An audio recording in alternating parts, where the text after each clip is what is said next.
যে মেয়ের বাবার কাছে টাকা নিয়ে মেয়ের বাবাকে দিছে, তোমার বেটির মোহর কত দিলিবা? তো মোহর তো চলছে 12-13 হাজার, করছে 14,000 দিব। তো মেয়ের বাবা মনে মনে বলছে, তোর বাপের টাকা থাকতো তাহলে তো তোর আয়না মুখ চলতো না, তুই তো পেয়েছিস তোর কাঠ বাপের টাকা, তোর বাপ তো তৈরি করে রেখেছিল আমার জন্য, একেবারে ওই জন্য এখন 14,000 দিতে চাচ্ছিস, নিজের কামাই করা মাল দিতে তাহলে লাগতো। আজকে ঢালাহারে পণ চলছে, আর টুপি লাগিয়ে সুন্দর করে একেবারে গিয়ে নাস্তা পানি হলো, নাস্তা পানি হয়েছে, আহা বিহাই গো খুব সুন্দর আদর আপ্যায়ন করলেন, একদম করো জোড়ে হ্যাঁ কহিবে। আর একটা কথা জানেন, আমার বেটা এখন নতুন চাকরি পেয়েছে। কি চাকরি পেয়েছে? না তো সরকারি চাকরি পেয়েছে। এখন ঝাড়ুদারের চাকরি দেয়নি চাচা, আমাদের মোদি চাচা, সব চৌরাতে ঝাড়ু দিবে, ওগুলো নকরি পেয়েছে। তো ভালো নকরি, কোনো অসুবিধা নাই, কিছু তালিমি মার কাজ পেয়েছে। তো ওই ছেলেটাকে যদি জামাই করতে চায় তার একটা শর্ত আছে বিহাই। তো মেয়ের বাবার দিন খালি হচং হচং করছে যে কি যে কহেবে রে আল্লাহ। তখন কইতে লাগলো, কি বলছে, মেয়ের বিয়ে দিতে গলে, মেয়ের বিয়ে দিতে গলে লাগবে কিছু পণ, আমি জাগা বলছি তাগা শোনেন দিয়া মন। 1,03,000 টাকা দেবেন, 1,03,000 টাকা দেবেন, ভরি 15 সোনা, খাট বিছানা ঘড়ি আংটি এত সবই জানা।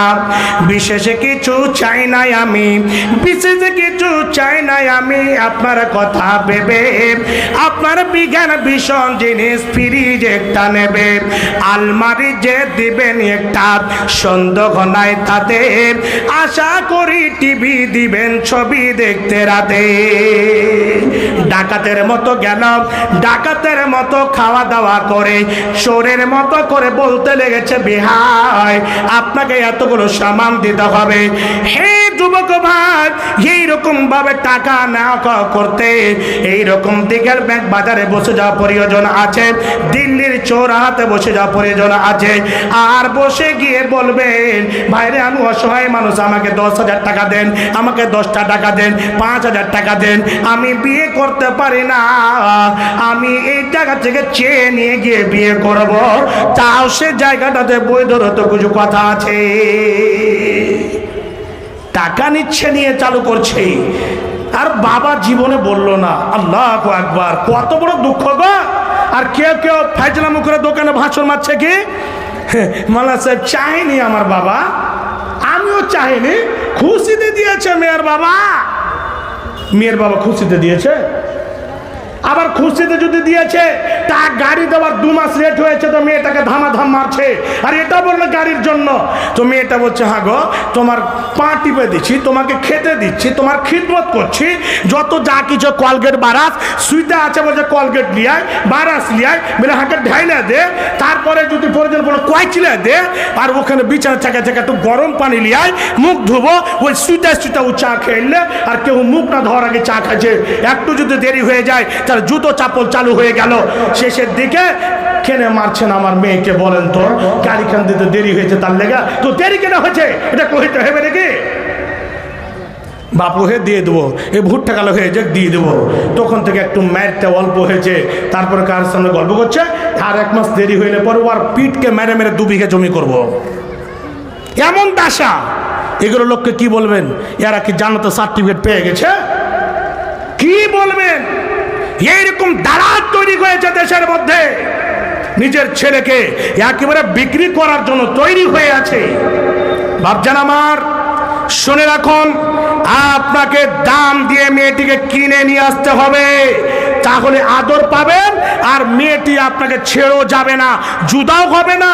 আর না হলে টাকা দিয়ে জামাইকে কিনে নিয়েছি মানে তোর খিদমত করবো মানে, আর জামাইরও খিদমত করবো মানে, মেয়ে একদিকে ছেড়ে একদিকে, আর টেরা কথা শুনতে হবে, সেদিন আর কিন্তু আপনার চাক্কা চলবে না।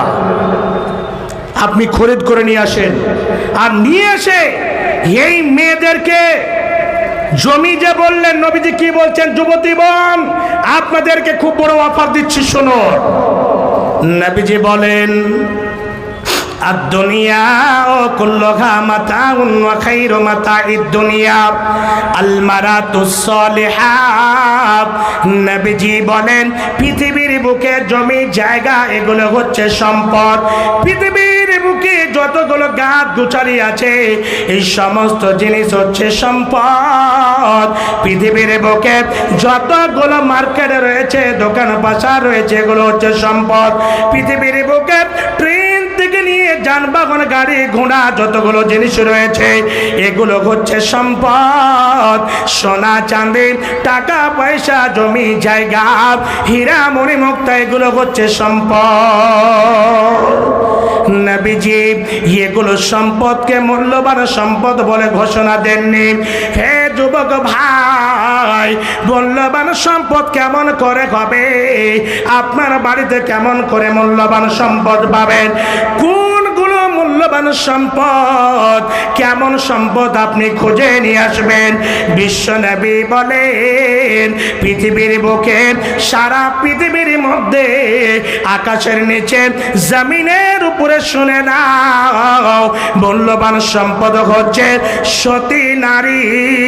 পৃথিবীর বুকে মূল্যবান সম্পদ হচ্ছে সলেগা নারী, সলেগা নারী। এগুলো, এই সলেগা নারীরা হচ্ছে মূল্যবান সম্পদ। এই মূল্যবান সম্পদ যদি খরিদ করে নিয়ে এসো, হে মা, খাস করে যদি অন্যর সঙ্গে কানেকশন রাখলেন না, নিজেকে সুন্দর করে অন্তরে ভয় রেখে বললেন আমি শুধু আমার বিয়ে যখন হবে আমার স্বামীর জন্য হব, অন্য ছেলের জন্য নয়, আমি অন্য পুরুষকে হাত স্পর্শ করতে দেব না। হে মা, যদি নিজেকে কন্ট্রোল করে রাখতে পারেন তাহলে আপনি হবেন সলেখা মেয়ে। আর সলেখা মেয়ের জন্য খাস করে কি অফার রয়েছে দেখুন। বিশ্ব নবী বলেন আল মারআতু ইযা সাল্লাত খামসাহা, যে মেয়েরা সুন্দরভাবে 5 ওয়াক্তের নামাজ পড়বে এবং 1 মাসের সুন্দর করে সিয়াম পালন করবে এবং সুন্দর করে নিজের পা থেকে মাথা পর্যন্ত হেফাজতে রাখবে, অন্য খালাতো ভাই, মামাতো ভাই, ফুফাতো ভাইয়ের সাইকেলে বসে মেলা যাবে না, বহুনোর মোটর সাইকেলে বসে খাগড়া মেলা করতে যাবে না, আপনার কলকাতা পার্কে যাবে না, সুন্দর করে বাচ্চা রাখবে, নিজের স্বামীর জন্য গটিয়ে রাখবে। চতুর্থ নাম্বার হলো নিজের স্বামীর কথা অনুযায়ী চলবে। এই 4খানা কাজ, হে বোন, হে আমার মা, এই 4খানা কাজ যদি আপনাদের মধ্যে থাকে, আপনারা যদি করতে পারেন, বিশ্বনবী বলেন এই মেয়েদেরকে ফালতাদখুল মিন আইয়াবিল জান্নাতি 8খানা জান্নাতের দরজা থাকবে। বলা কবে যাও যাও, যে দরজা দিয়ে তোমাদের ইচ্ছা সেই দরজা দিয়ে জান্নাতের মধ্যে চলে যাও। মা আমার, কত বড় অফার আপনারা পেলেন। আর যদি আপনারা সলেখা হয়ে থাকেন তাহলে সলেখা, এই যে জমি যে আল্লাহ বলেছেন এখান থেকে কি পাবেন? হে মা আমার, আপনি যদি মুত্তাকি হন, পরহেজগার হন, আপনার পেট থেকে যে ছেলে জন্ম নেবে সেই ছেলেটি শাফিউর রহমান মোবারকপুরীর মতো মুহাদ্দিস হবে। আপনার পেট থেকে ওবায়দুল্লাহ মোবারকপুরী তৈরি হবে। আপনার পেট থেকে নাসিরউদ্দিন আলবানির মতো মুহাদ্দিস তৈরি হবে। আপনার পেট থেকে শেখ উসাইমিনের মতো মুহাদ্দিস তৈরি হবে। শেখ ইবনে বাজের মতো মুহাদ্দিস তৈরি হবে।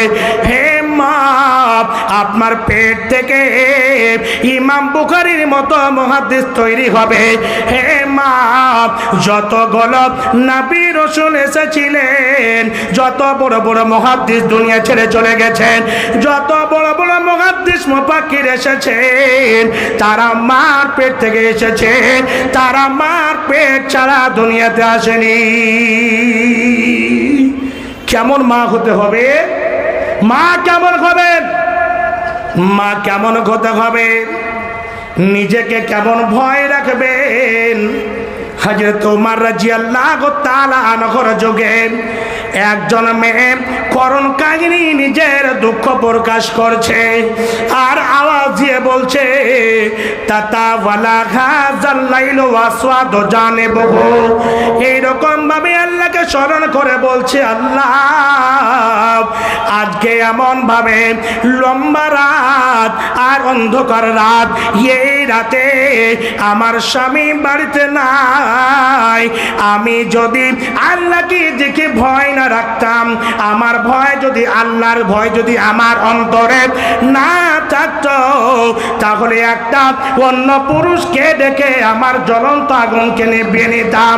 আমি তার সঙ্গে কাজ করে জেনায় লিপ্ত হয়ে যেতাম। হায় রে আল্লাহর ভয়, আল্লাহ আমার অন্তরে তোমার ভয় রয়েছে, তার জন্য এই লম্বা রাতে অন্ধকার রাতে আমি এই রকম গুনাহ থেকে বেঁচে আছি। উমারের খেলাফতে কথাটা যখন কানে পড়েছে, হে মা শুনে রাখুন, উমার এক পা দুই পা করে যেতে যেতে বলছে, মা তাহলে তুমি যেটা বলছো গুনাহ করার কি ইচ্ছা আছে নাকি? বলছে না, আল্লাহর কসম করে বলছি এটা গুনাহ করার ইচ্ছা নয়। আল্লাহকে আমি স্মরণ করছি, আল্লাহকে আমি বলছি আল্লাহ তোমার ভয় আমার অন্তরে কি রয়েছে, এই ভয়ের জন্য আল্লাহকে আমি স্মরণ করে বলছি। বলছে মা তোমার স্বামী কোথায় গিয়েছে? বলছে অনেক দিন থেকে সফরে আছে, অমুক জায়গাতে চলে গিয়েছে। ওমর রাদিয়াল্লাহু তাআলা আনহু বলছেন, আমার খিলাফতে যদি এইরকম অবৈধ সম্পর্কতে লিপ্ত হয়ে যায়, গুনাহে পড়ে যায়, তাহলে আমাকে কিয়ামতের দিন জিজ্ঞাসা করা হবে, আমাকে তার উত্তর দিতে হবে। না না, বলছি মা তুমি সবর করো, ধৈর্য ধারণ করো, তোমার স্বামী পর্যন্ত আমি সুন্দরভাবে খবর পৌঁছে দিচ্ছি। বাড়িতে গিয়ে হাফসা রাদিয়াল্লাহু তাআলা আনহা, আল্লাহ পাকের নবীর স্ত্রী মা হাফসা রাদিয়াল্লাহু তাআলা আনহাকে জিজ্ঞাসা করছেন, বেটি রে, উমারের মেয়ে বলছে, বেটি একটা কথা বলো, একজন মেয়ে নিজের খায়ের সাথে নফসানিকে কতদিন কন্ট্রোল করে রাখতে পারে, নিজেকে স্বামী ছেড়ে কতদিন নিজে বেঁচে থাকতে পারে? মেয়েটি লজ্জিত হয়ে নিচুন দিকে মুখ করে নিয়েছে। উমার বলছে, মা হক কথা বলতে আল্লাহ দ্বিধাবোধ করেন না। মা তুমি একজন মেয়ে ছেলে, মেয়ের কথা তুমি বলতে পারবে। সেই সময় হাফসা বলছেন, আব্বা গো, এইরকম করে আঙুলের ইশারা দেখালেন বা এরকম করে দেখালেন, 4 থেকে 5 মাস বা 6 মাস একজন মহিলা, বিবাহিতা মহিলা খাস করে নিজের স্বামীকে ছেড়ে নিজে বেঁচে থাকতে পারে।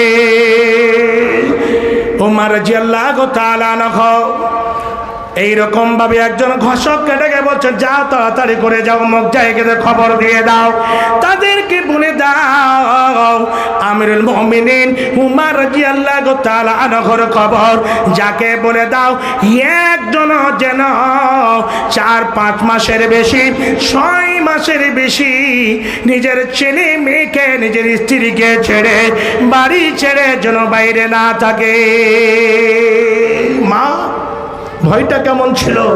আজকে স্বামী যদি না থাকে বাড়িতে, তাহলে পারে অন্য পুরুষকে ডেকে বলবে, বাচ্চা নেন যা রে, তোর বাবা ঘুমাইছে, কানটে আছে কচুর পাতা তুলে মাথায় দে, ফিটির ফিটির ম্যাগ ফোটে, কানটে বেটা কেটারে, কানটে আছে কচুর পাতা তুলে মাথায় দে। স্বামী বাড়িতে আছে, ঘুমায়নি এখনো, কিন্তু ওকে ছেলেকে ঘুম দিচ্ছে, আর এদিকে ওর সাইড হয়ে চলেছে জানলার কাছে, টুকি মেরে দেখছে, সাইড হেরোর দিকে চলে গেছে, জি ইশারা করছে না, বুঝতে পেরে গেছে, আমি টেনে দিচ্ছি, আধা ঘন্টার সময় সব পার লাগিয়ে দেবো। তো কথাটা হচ্ছে, সেই জায়গাতে ওই সাইড হিরোটাকে বলছে, হাবলা সাত্তার, ম্যাগ যে ফুটতে লেগেছে রে বোকা, তোর যে ম্যাগে অসুবিধা হবে, তো তুই একটু কচুর পাতা গেলা মাথা দিয়ে থাক, ওকে তো কইতে পারে না, তুমি এখানে কেন এসছো বলি, তো ওই স্বামী ধামাধাম দিবে ওকে। তো ওর বাবা ওর স্বামীকে ঘুম দিচ্ছে, ওর ছেলেকেও ঘুম দিচ্ছে, আর এদিকে 36 কল্লার মধ্যে অল্প হাফ কল্লা লাগিয়ে দিয়ে বলছে, তুই একটু কচুর পাতা মাথায় দিয়ে মাথাটাকে বাঁচা। মা বোন আমার, এইরকম যদি আপনাদের চরিত্র থাকে তাহলে জীবনে ভালো ছেলের, এতগুলো বড় বড় মুহাদ্দিসের নাম বললাম, এরকম ছেলের আশাই করিয়েন না। আপনাদেরকে মূল্যবান সম্পদ বলেছে মানে আপনার পেট থেকে নবীর রাসূল ওলিগণ এসেছেন, আবার এত বড় বড় মুহাদ্দিস এসেছেন, বলার অনেক, কিন্তু সময় নাই। একটা ইতিহাস এমন আছে, গতর রুম দাঁড়িয়ে যাবে যে মা তেমন হওয়ার প্রয়োজন। মা ভালো হতে গেলে বেটি ভালো হবে, বাপ যদি ভালো হয় ছেলে ভালো হবে। এগুলো জঘন্য কাজ থেকে বেঁচে থাকবেন। বেঁচে যদি থাকেন তাহলে অবশ্যই আপনার বাড়িটা জান্নাত তৈরি হবে, আপনার ছেলে মেয়ে খাস করে আদর্শ পাবে, আদর্শ পরিবার তৈরি হবে। বাপজান, আপনাদের কাছে আমি সময় বেশি নেব না। আল্লাহর ওয়াস্তে এই কোরআন হাদিসের শিক্ষা এই মাদ্রাসাতে দেওয়া হয়। কোনটা জায়েজ, কোনটা না জায়েজ, কোনটা বৈধ, কোনটা অবৈধ, সব কিছু এখানে শিক্ষা দেওয়া হয়। এই মাদ্রাসাকে কেন্দ্র করে, এই গরিব মাদ্রাসাকে কেন্দ্র করে নবীর সাথে কারা কারা ভালোবাসেন, আল্লাহর সঙ্গে কারা কারা মহব্বত রেখেছেন, এই মাদ্রাসার জন্য আর্থিক সাহায্য করতে হবে। আল্লাহ কি বলছেন? ওয়ানফিকু মিম্মা রাযাকনাকুম। বান্দা, আমি যে তোমাকে রুজি দিয়েছি, তোমাকে বড় বড় মার্কেট দিয়েছি, দোকান দিয়েছি, ব্যবসা দিয়েছি, জমি জায়গা দিয়েছি, টাকা পয়সা